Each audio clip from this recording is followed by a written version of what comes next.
So we should see it any second now. And there you are getting a great view of Crew 9 inside Dragon Freedom as it returns back to Earth. We are awaiting the drogue deploys. This view coming from the WB-57 high altitude plane. And there you see it on your screen, drogue deployment. Drogue descent rate nominal.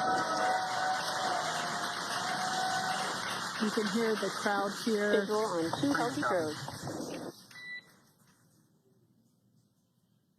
The crowd here very excited as Dragon Freedom continues to make its way back to planet Earth.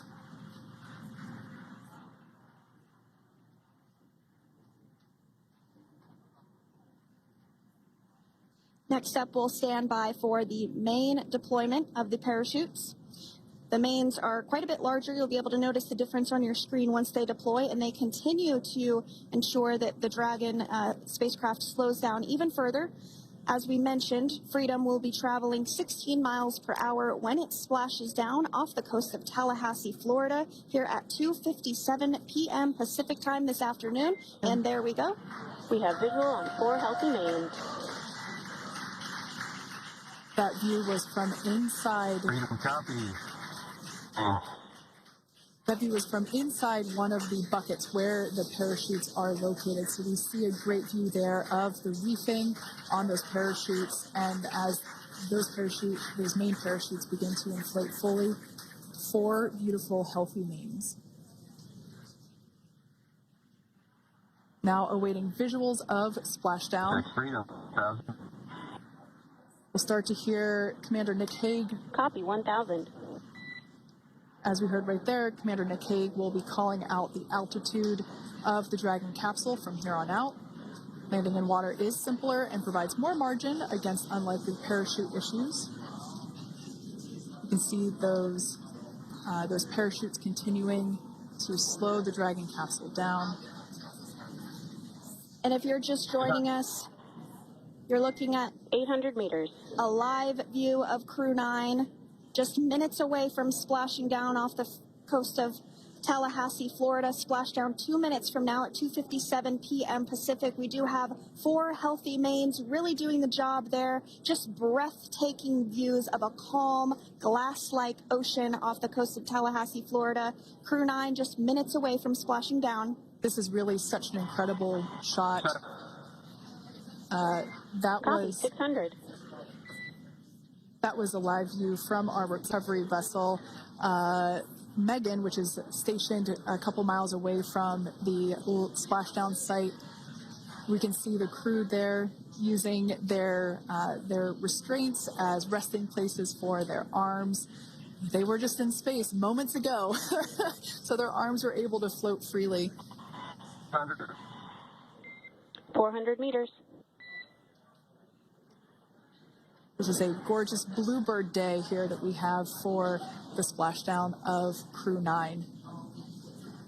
It's incredible to think that the Dragon capsule just minutes ago was going over 17,000 miles per hour and now gently coasting to a soft splashdown. 200. Copy 200 meters. Brace for splashdown.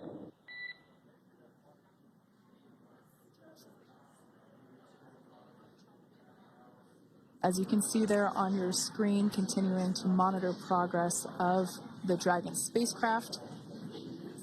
And we're going to stand by for splashdown located in the Gulf of America off the coast of Tallahassee, Florida.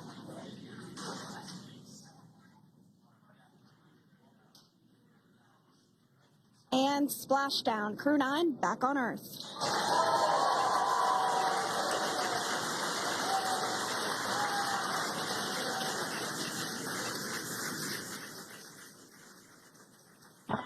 And SpaceX Freedom, splashdown.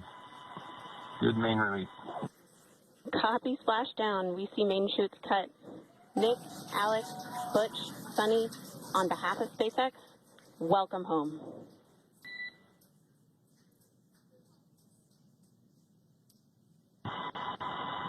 It is an amazing, what a ride. I see a capsule full of grams ear to ear.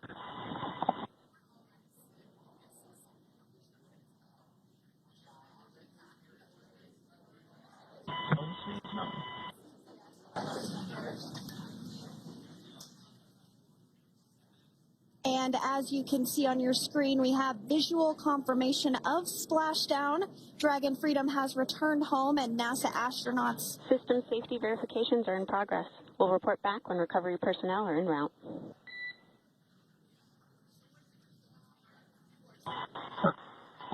Understand. And, we're in section 2 of 4.800 landing response. And looking for your words and if necessary.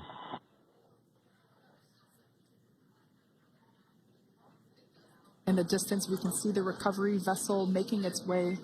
Copy, you're in section 2 for the environmental assessment in 4.800. That is not necessary today. Understand. Raising buzz. So we will continue to have communications between the Corps and Nick Hague, the commander of Crew Dragon Freedom, which just splashed down 2 minutes ago off the coast of Tallahassee, Florida. Dragon Freedom has returned home with NASA astronauts Nick Hague, Sonny Williams, Butch Wilmore, and Roscosmos cosmonaut Alexander Gorbanov. They're back on Earth after approximately 17 hours of a return journey from space. The SpaceX recovery ship and team have been waiting for Dragon's splashdown, and they will now make their way to the splashdown location. The teams have been ready and waiting about 3 nautical miles away, so it's going to take them about 30 minutes or so to make their way And to SpaceX Freedom. Pretty sure we're in stable 1. Copy, stable 1. We see the same. It's going to take about 30 minutes for the recovery team to make their way over to Nick, Sonny, Butch, and Alexander, who are still seated and secured inside that Dragon spacecraft there on your screen. Incredible views there of that thermal protection system, or TPS. That Dragon capsule was pristine, white color before it departed the station, and we can see how the reentry phase, the thermal protection system did its job. Now, if you're wondering what that hole, that like bucket area is, that is underneath the side hatch. That is where the main parachutes were stored. So when we saw the Dragon capsule docked at station, it looked very different. The panel that protects and covers the main parachutes, that was still intact, as well as the panels that enclose where the drogue parachutes are located. We can see those fast Freedom, boats. SpaceX is go for recovery personnel to approach. Expect personnel alongside in the next few minutes. Freedom copies. We can see those fast boats. We weren't kidding when we said they were fast. While it does take about 30 minutes for the main recovery vessel to make its way over to the capsule, these fast boats will be doing a couple of things simultaneously. A couple of them are going to be working to retrieve the parachutes that you see in the background there of this drone shot. Those parachutes will be retrieved from the ocean surface. We want to make sure we are able to pull those out.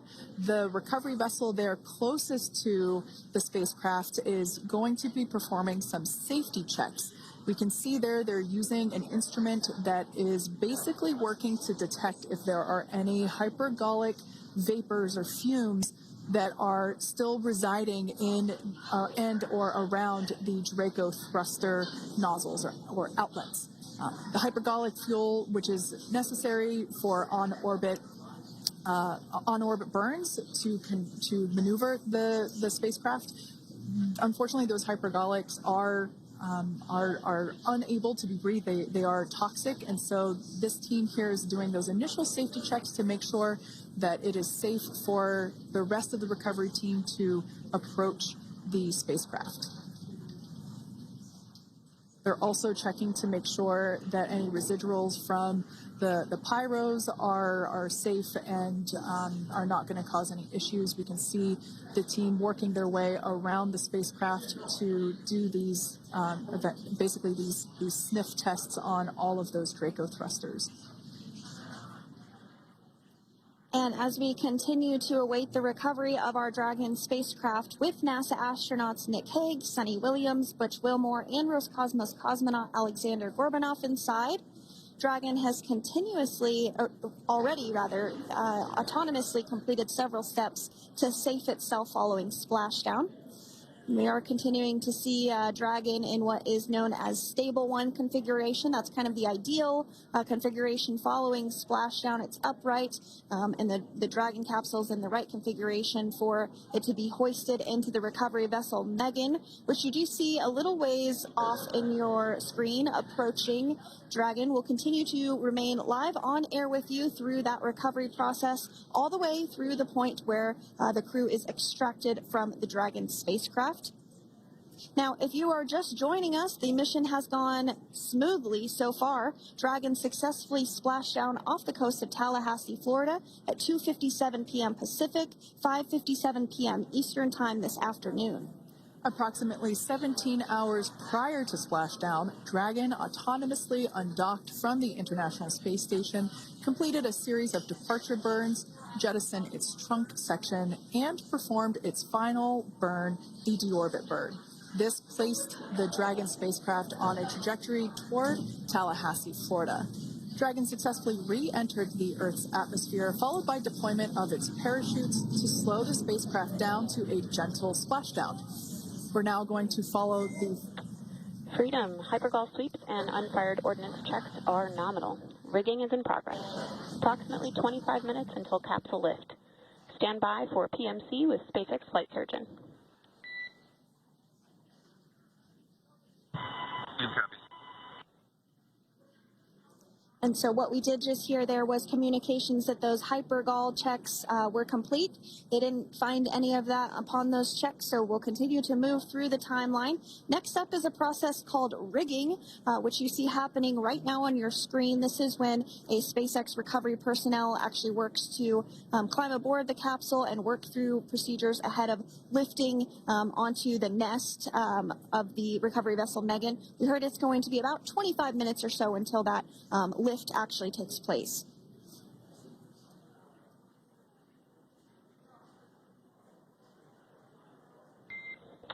Okay, Freedom, the next call will be from the SpaceX flight surgeon on Dragon to Ground Private. Understand. Thank you. callouts there indicating that the crew will have the opportunity to do a quick check-in with the SpaceX flight surgeon. This is standard procedure for every Dragon spacecraft when it returns to Earth. It's just an initial check-in, make sure everybody is doing okay. They will also have another check-in with the flight surgeon once they are on board that recovery vessel that you see there in the background. We can now see that SpaceX recovery team member they're on top of the Dragon spacecraft. They are going to be working to install plugs in the Draco thrusters to ensure that no more